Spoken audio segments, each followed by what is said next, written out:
नमस्कार दोस्तों। तो जैसा कि मेरे इस वीडियो से स्पष्ट है, आज मैं आपसे बात करने जा रहा हूं सत्ता के चाटुकार पत्रकारों के रिपब्लिक का डीएनए टेस्ट। दोस्तों, मेरा अपना एक उसूल है। मैं पिछले करीब 1-1.5 साल से ब्लॉग्स लिख रहा हूं और मैंने कभी भी अपने किसी ब्लॉग में किसी पत्रकार का नाम लेकर उसकी आलोचना नहीं की है। मैंने पत्रकारिता पे कई बार ब्लॉग्स लिखे हैं, उस पर टिप्पणियां भी की हैं, मगर मैं किसी का नाम नहीं लेता हूं। और इसकी वजह है कि जो पत्रकार जो कर रहा है वो उसका कर्म है, वो उसकी नियत है। मैं अपना काम करूंगा। मेरा मानना है कि पत्रकार का काम है सत्ता से सवाल करना, और वो मैं करता रहूंगा। कोई क्या करता है ये उसकी नियत है, मगर अब तमाम हदें जो है ना वो टूटने लगी। एक पत्रकार महोदय हैं जो अक्सर उदारवादियों से सवाल करते हैं, अल्पसंख्यकों से सवाल करते हैं, विपक्ष से सवाल करते हैं, और उनके सवालात ऐसे होते हैं कि वो लिटरली उत्तेजित करते हैं एक्सट्रीमिस्ट एलिमेंट्स को। वो उत्तेजित करते हैं, इस तरह की बातें करते हैं कि कहिए दोस्तों, ऐसे पाकिस्तान प्रेमियों, आईएसआई परस्तों के साथ क्या सुलूक किया जाए।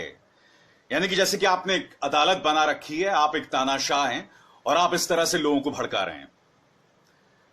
और आज वो पत्रकार जो है बुरी तरह से एक्सपोज हो गया है। इसने दावा यह किया था कि 2002 के जो नरसंहार हुआ था गुजरात में, जो दंगे हुए थे, इन दंगों में वो महज उस वक्त के मुख्यमंत्री नरेंद्र मोदी के घर से 50 मीटर दूर था। एक भीड़ ने रोका, उन पर हमला करने की कोशिश की, यह कहा कि तुम हिंदू हो कि नहीं, और वो किसी तरह से अपनी जान बचा के आ गया। अब इसमें झूठ क्या था? झूठ की वो जिस घटना का जिक्र कर रहा था उस वक्त वो मौजूद ही नहीं था।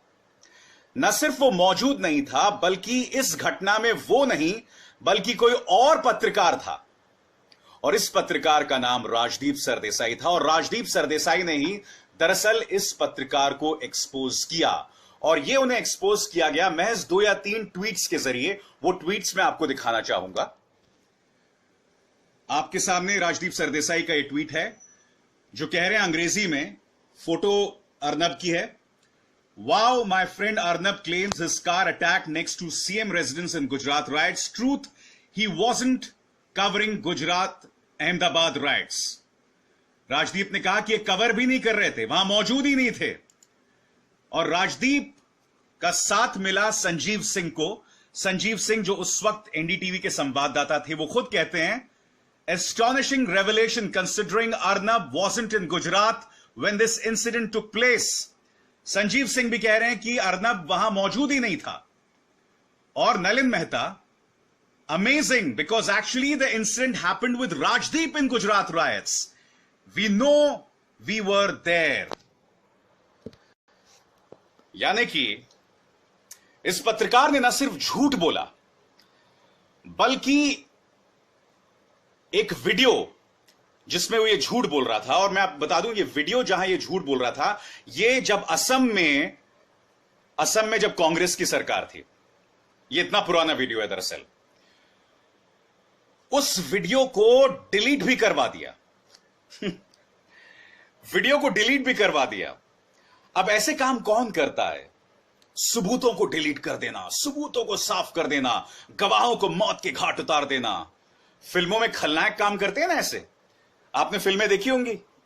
ऐसे काम खलनायक अक्सर करते हैं। अब ऐसे काम कौन करने लग गया है? एक पत्रकार करने लगा है कि वाह साहब, क्या हिम्मत है इनकी। यानी कि आप अपने स्टूडियो में बैठकर राजनेताओं की धज्जियां उड़ाते रहें, और राजनेताओं में भी किसकी धज्जियां? विपक्ष में बैठे जो पत्रकार हैं, माफ कीजिएगा, विपक्ष में बैठे जो राजनेता हैं, उनकी आप धज्जियां उड़ाते रहें। सत्ता में जो राजनेता बैठे हैं उनसे सवाल करने की आपकी हिम्मत नहीं है।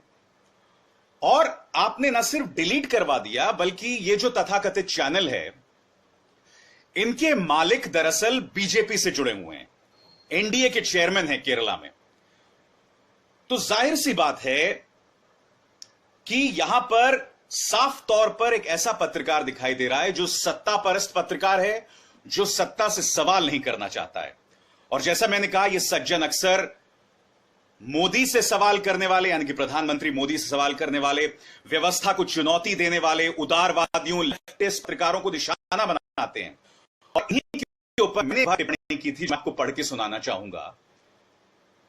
उस राष्ट्रवादी पत्रकार ने अंग्रेजी में दहाड़ते हुए कहा, तो कहिए दोस्तों, ऐसे पाकिस्तानी प्रेमियों, आईएसआई परस्तों के साथ क्या सुलूक किया जाए? क्या वक्त नहीं आ गया है कि उन्हें एक एक करके एक्सपोज किया जाए? आप बताइए, अगर मैं भीड़ के बीच में हूं या कोई भी ऐसा शख्स भीड़ के बीच में है जो इनकी डेफिनेशन के हिसाब से, जो इनकी परिभाषा के हिसाब से आईएसआई परस्त है या पाकिस्तानी प्रेमी है, तो उसे तो मौत के घाट उतार दिया था। मैंने आगे यह भी लिखा, मैंने सोचा क्या वाकई ऐसा किया जाए?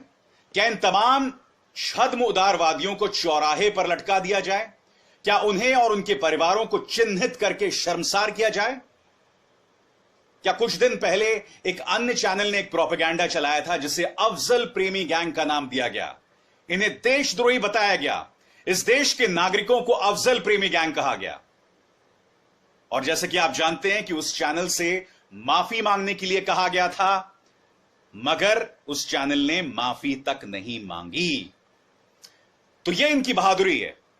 जब इनका झूठ एक्सपोज हो जाता है तो वो वीडियो उतारने की कोशिश करते हैं। जब इनका झूठ एक्सपोज हो जाता है, जब इन्हें फरमान जारी किया जाता है कि आप माफी मांगिए, तो ये माफी तक नहीं मांगते हैं। यानी कि ये सज्जन जिनका झूठ एक्सपोज हुआ है, ये लगातार पत्रकारों के खिलाफ भड़काने का काम करते आए हैं और अब इनकी बोलती पूरी तरह से बंद है। इन्हें कुछ लोग मोदी परस्त पत्रकार कहते हैं, प्रो मोदी पत्रकार कहते हैं।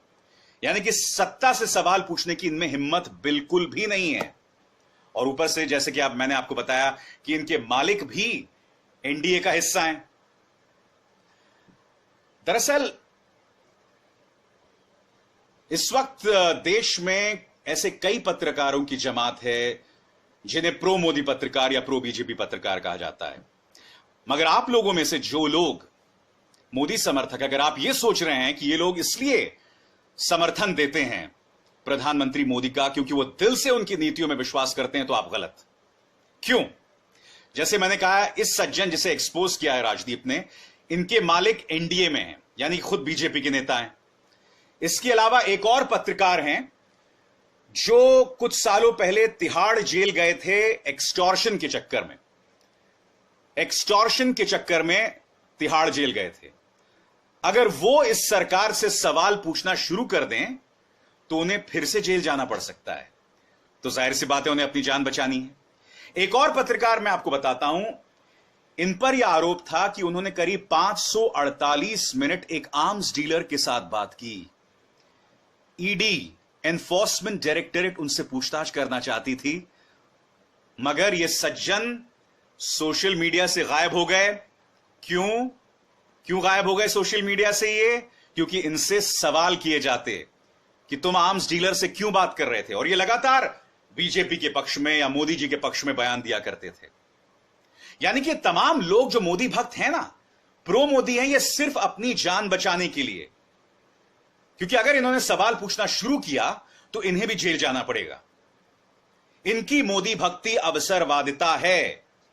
यकीन मानिए, अगर 2019 में किसी वजह से बीजेपी सत्ता में वापस ना आ पाई तो ये लोग जो उस वक्त सत्ता में होगी उसकी चाटुकारिता करनी शुरू कर देंगे, क्योंकि इन्हें अपनी जान बचानी है किसी भी कीमत पे। देखिए, मेरा यह मानना है कि पत्रकार अगर सवाल पूछता है तो उसे भी कभी कभी सवालों का जवाब देने के लिए तैयार रहना चाहिए। और मैंने अक्सर हमेशा सवालों का जवाब दिया है। मेरे दोस्त जानते हैं कि मेरे और मेरे परिवार के खिलाफ कितना गंदा प्रोपेगेंडा चलाया गया, सोशल मीडिया पर कितना गंदा प्रोपेगेंडा चलाया गया, टारगेट किया गया सरकार के कुछ पक्षों द्वारा। हम पर आरोप लगाए गए कि आपने 5,500 करोड़ का मनी लॉन्ड्रिंग किया। जिस शख्स ने यह वाहियात आरोप लगाया, जिसे सरकार का समर्थन हासिल है, उस शख्स को हम अदालत ले गए। अदालत ने उसे जेल की सजा सुनाई। और यही नहीं, हमारा यह मामला सीवीसी में भी गया, वहां पर भी हम दोष मुक्त हुए। हम सीबीआई के स्पेशल कोर्ट में गए, वहां पर भी ये बंदा कोई भी हमारे खिलाफ आरोप नहीं साबित कर पाया। और अगर आप इस मामले की डिटेल्स जानना चाहते हैं तो आपको जो है गूगल पे जाना है, Abhisar Sharma Newslaundry bring it on CBI, बस आपको यह टाइप करना है, आपको यह पूरा मामला समझ आ जाएगा। और मैं एक सीधी सा सवाल इन लोगों से करता हूं जो ये अक्सर मुझ पे आरोप लगाते हैं, अगर इन तमाम